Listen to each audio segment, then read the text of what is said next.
Islamic باتیں سننے کے لیے ہمارے آفیشیل چینل دین کی باتیں سبسکرائب کریں۔ اعوذ باللہ من الشیطان الرجیم، بسم اللہ الرحمن الرحیم۔ 7 مبین سورہ یاسین میں کیوں ہیں؟ سورہ یاسین جو قرآن کا دل ہے اور اس کی اس قدر اہمیت ہے کہ ہمارے نبی صلی اللہ علیہ وسلم نے فرمایا کہ سورہ یاسین میرے ہر امتی کے دل میں ہو، یعنی زبانی یاد ہو۔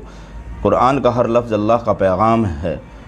اسی طرح مبین کا لفظ جو 7 بار قرآن میں ذکر کیا گیا ہے، اس کے کیا معنی ہیں؟ کیوں اس سورہ میں اس لفظ کو بار بار لایا گیا ہے؟ آج ہم آپ کو اسی کے بارے میں بتاتے ہیں۔ سورہ یاسین میں 7 مبین ذکر کیے ہیں، اور مبین کا مطلب ہے کھلا ہوا، یعنی کھلم کھلا۔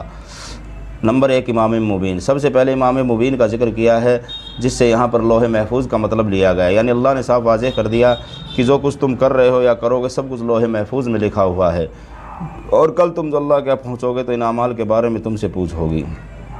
نمبر 2 بلاغ المبین، جس کا مطلب ہے کھلم کھلا پیغام، توحید کا اور آخرت کا پیغام جو پیغمبروں نے تم تک پہنچایا ہے، تو ان کا کہا مان لو اور اللہ کی جانب سے کھلا اور صاف صاف پیغام سنا رہے ہیں۔ اگر تم پھر بھی نہیں مانتے ہو تو انجام کے ذمہ دار تم خود ہوگے۔ نمبر 3 دلال مبین، اس کا مطلب کھلی ہوئی گمراہی، یعنی سیدھے راستے کی ہدایت جب پہنچ گئی اور رسولوں نے تم کو اللہ کا حق پیغام پہنچا دیا، پھر بھی کھلی ہوئی گمراہی میں پڑے ہوئے اور اللہ کو چھوڑ کر اس کے غیر کے سامنے جھکتے ہو، عبادت کا حقدار ان بتوں کو مانتے ہو، زندگی اور موت غیروں کے ہاتھ سمجھتے ہو، حالانکہ دنیا کی ہر چیز اللہ کے حکم سے حرکت کرتی ہے۔ نمبر 4 دلال مبین، پھر دوبارہ کھلی ہوئی گمراہی کا ذکر کیا، یعنی نیکی کرنے سے کتراتے ہو۔ جب بھی کوئی نیک کام کرنے کا موقع ملتا ہے تو تمہارا نفس تم پر غالب آ جاتا ہے، اور تم جو نیک کام جو اللہ کے یہاں تمہارا درجہ بڑھا دیتا، لیکن اس کام کے کرنے سے پیچھے ہٹ جاتے ہو، یہ بھی کھلی ہوئی گمراہی ہے۔ نمبر 5 عدو مبین، اس کا مطلب ہے کھلا ہوا دشمن۔ اوپر بار بار گمراہی کی بات کی جا رہی ہے، ایسا کیوں ہوتا ہے اور آدمی گمراہ کیوں ہو جاتا ہے؟